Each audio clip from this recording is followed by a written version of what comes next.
Bagaimana jika cara Anda duduk saat ini, detik ini juga, sedang diam-diam merusak otak Anda dan berpotensi mengambil beberapa tahun dari hidup Anda?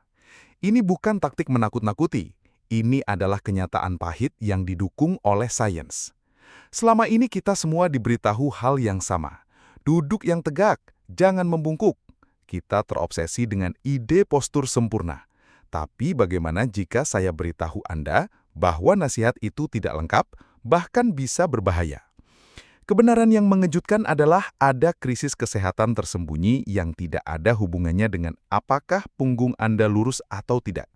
Krisis ini terjadi di kursi kantor, sofa rumah, bahkan di kursi mobil Anda. Penelitian terbaru menunjukkan bahwa terlalu lama duduk dapat menyebabkan penyusutan pada bagian otak yang krusial untuk memori. Bukan hanya itu, studi lain bahkan mengaitkan gaya hidup kurang gerak dengan resiko kematian dini yang lebih tinggi, tidak peduli seberapa sering Anda berolahraga. Jadi, lupakan sejenak semua yang Anda tahu tentang postur. Dalam video ini, kita akan membongkar apa bahaya yang sesungguhnya dari duduk dan mengungkap mengapa musuh terbesar Anda bukanlah postur yang buruk, melainkan sesuatu yang jauh lebih sederhana dan jauh lebih berbahaya. Mitos terbesar yang ditanamkan pada kita sejak kecil adalah duduk tegak lurus itu sehat. Kita menarik bahu ke belakang, membusungkan dada, dan mencoba menahan posisi kaku itu. Berpikir kita sedang melakukan hal yang benar untuk tubuh kita. Kenyataannya, Anda justru bisa jadi sedang menciptakan masalah baru. Para ahli ergonomi dan fisioterapi modern telah membongkar fakta ini. Memaksa tubuh untuk diam dalam satu posisi sempurna dalam waktu lama akan memberikan tekanan yang luar biasa pada otot punggung bagian bawah, menekan tulang belakang, dan justru mengurangi aliran darah yang sehat ke jaringan otot. Tubuh kita tidak dirancang untuk menjadi patung. Ia dirancang untuk bergerak. Jadi, musuh sebenarnya bukanlah postur yang sedikit membungkuk. Musuh yang sebenarnya adalah posisi statis atau kondisi di mana Anda tidak bergerak sama sekali. Baik Anda duduk tegak sempurna atau sedikit membungkuk, jika Anda menahan posisi itu selama lebih dari 30 menit tanpa perubahan, kerusakan mulai terjadi. Otot menjadi tegang, sirkulasi melambat, dan tubuh mulai mengiring sinyal protes dalam bentuk rasa pegal dan tidak nyaman. Tapi bahayanya jauh melampaui sekedar sakit punggung. Kerusakan akibat posisi statis ini merambat ke seluruh sistem tubuh dengan cara yang tidak pernah Anda duga. Mari kita mulai dengan kebiasaan yang dilakukan jutaan orang setiap hari tanpa berpikir dua kali. Menyilangkan kaki. Mungkin Anda sedang melakukannya sekarang saat menonton video ini. Ini adalah salah satu kebiasaan paling umum di dunia. Terasa nyaman, santai, dan terlihat elegan. Tapi di balik kenyamanan itu ada proses berbahaya yang sedang terjadi di dalam tubuh Anda.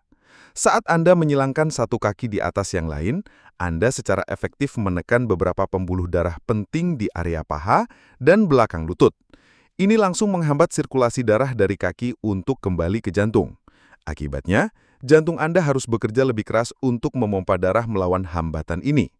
Inilah mengapa penelitian menunjukkan bahwa menyilangkan kaki dapat menaikkan tekanan darah Anda untuk sementara. Tapi dampaknya tidak berhenti di situ. Ketika sirkulasi di bagian bawah tubuh terganggu, seluruh sistem peredaran darah Anda bisa terpengaruh. Aliran darah yang lebih lambat dan terhambat beresiko mengurangi efisiensi pengiriman oksigen ke seluruh tubuh, termasuk ke organ yang paling rakus oksigen, otak Anda.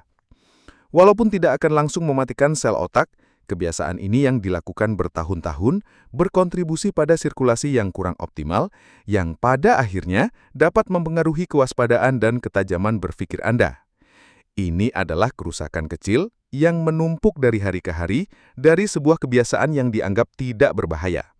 Dan jika Anda menurut itu sudah buruk, apa yang Anda lakukan dengan ponsel Anda bisa jadi lebih parah.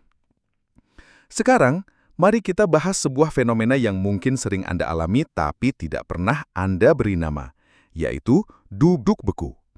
Ini adalah kondisi ketika Anda terpaku di kursi, entah karena fokus bekerja, asyik bermain game, atau tenggelam dalam serial TV, dan Anda hampir tidak bergerak sama sekali selama 1 jam atau lebih. Tubuh Anda seakan membeku dalam satu posisi. Saat ini terjadi, tubuh Anda masuk ke mode hemat daya. Tanpa gerakan fisik, metabolisme tubuh melambat secara drastis. Sirkulasi darah menjadi kurang efisien dan jantung Anda tidak memompa dengan kekuatan yang sama seperti saat Anda aktif. Konsekuensinya langsung terasa di kepala Anda. Otak kita sangat bergantung pada aliran darah yang kaya oksigen dan glukosa untuk bisa berfungsi optimal. Ketika sirkulasi melambat akibat duduk beku, pasokan bahan baku ke otak pun berkurang. Inilah yang memicu kabut bata atau brain fog. Perasaan sulit konsentrasi, pikiran terasa lambat, dan Anda sulit mengingat informasi. Ini bukan imajinasi Anda, ini adalah respons fisiologis otak Anda terhadap kelambanan fisik. Semakin lama Anda membeku, semakin lambat reaksi otak Anda. Kondisi fisik yang stagnan ini tidak hanya memperlambat pikiran Anda, ia bisa menyeret suasana hati Anda ke tempat yang jauh lebih gelap dari yang Anda duga. Kita sering menganggap kesehatan mental dan fisik sebagai dua hal yang terpisah. Tapi bagaimana jika kursi tempat Anda duduk setiap hari ternyata memiliki hubungan langsung dengan perasaan cemas dan suasana hati yang muram? Ini bukan lagi sekedar spekulasi. Ini adalah area penelitian yang semakin kuat. Studi demi studi, termasuk riset besar yang dipublikasikan baru-baru ini, menemukan kaitan yang signifikan antara gaya hidup kurang gerak dengan peningkatan resiko depresi dan gangguan kecemasan. Ketika tubuh kita tidak bergerak, produksi hormon endorfin, zat kimia alami di otak yang berfungsi sebagai pereda stres dan peningkat suasana hati, akan menurun. Anda secara harfiah kehilangan dosis harian hormon kebahagiaan Anda. Lebih dari itu, kondisi fisik yang pasif seringkali mendorong kondisi mental yang pasif. Saat tubuh Anda diam, pikiran Anda cenderung berkelana, terjebak dalam lingkaran pemikiran negatif atau kekhawatiran yang berlebihan. Kurangnya stimulasi fisik membuat otak lebih rentan terhadap stres dan ruminasi. Jadi perasaan tidak nyaman atau cemas yang muncul setelah berjam-jam duduk di depan layar bukanlah kebetulan. Itu adalah sinyal dari tubuh dan otak Anda yang kekurangan salah satu nutrisi terpentingnya, yaitu gerakan. Tapi kerusakannya bukan hanya pada suasana hati Anda. Sains terbaru telah mengungkap koneksi mengerikan ke salah satu penyakit yang paling ditakuti di usia tua. Para saintis dan dokter sekarang menggunakan istilah yang gamblang untuk menggambarkan bahaya ini, yaitu penyakit duduk. Ini bukan lagi sekedar gaya hidup. Ini adalah sebuah kondisi medis dengan konsekuensi yang mengerikan. Dan salah satu konsekuensi yang paling menakutkan adalah hubungannya dengan demensia. Sebuah studi terobosan yang dipublikasikan dalam Journal of the American Medical Association atau JAMA tahun 2023 memberikan bukti yang gamblang. Penelitian ini melacak jutaan orang dewasa dan menemukan bahwa mereka yang menghabiskan lebih dari 10 jam sehari untuk duduk memiliki resiko terkena demensia yang jauh lebih tinggi di kemudian hari. Bagaimana ini bisa terjadi? Penelitian lain menggunakan pemindai otak atau MRI dan menemukan bahwa orang-orang yang menjalani hidup yang paling pasif menunjukkan penipisan di area otak yang sangat penting untuk pembentukan memori baru, yaitu lobus temporal medial. Otak mereka secara fisik terlihat berbeda, menyusut di bagian-bagian yang paling vital untuk fungsi kognitif.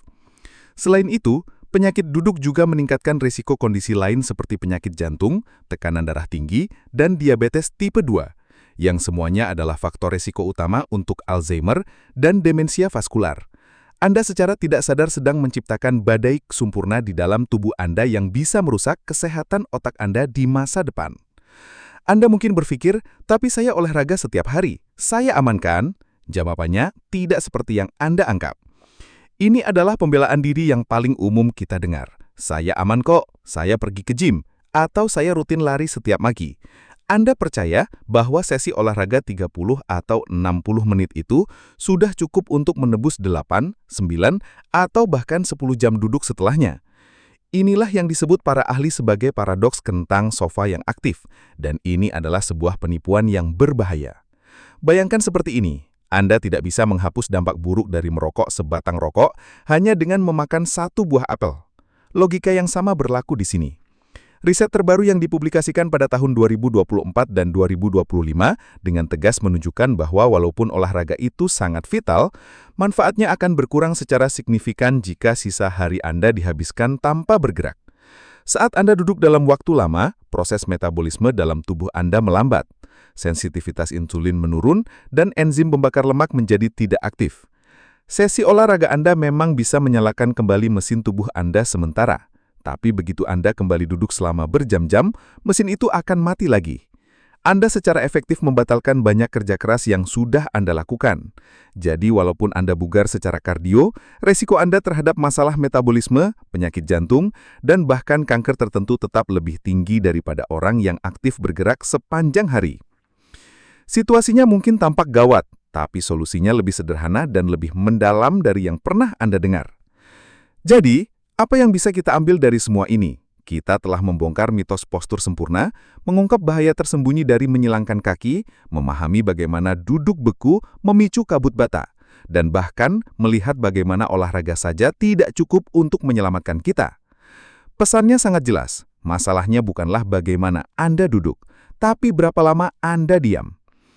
Kunci untuk merebut kembali kesehatan Anda bukanlah dengan mencari satu posisi duduk ajaib yang kaku. Itu tidak ada. Solusinya jauh lebih sederhana dan lebih dinamis. Bergerak. Jadikan ini mantra baru Anda. Postur terbaik adalah postur Anda yang berikutnya. Tidak perlu drastis. Anda tidak harus membeli meja berdiri yang mahal atau lari maraton. Mulailah dengan hal-hal kecil. Jika Anda sedang bekerja, setel alarm setiap 30 menit untuk sekadar berdiri, meregangkan tubuh atau berjalan mengambil air minum. Saat menonton TV, berdirilah saat jeda iklan. Ketika menerima telepon, biasakan untuk berjalan mundar-mandir. Ubah kebiasaan pasif menjadi aktif. Setiap gerakan kecil adalah sebuah kemenangan.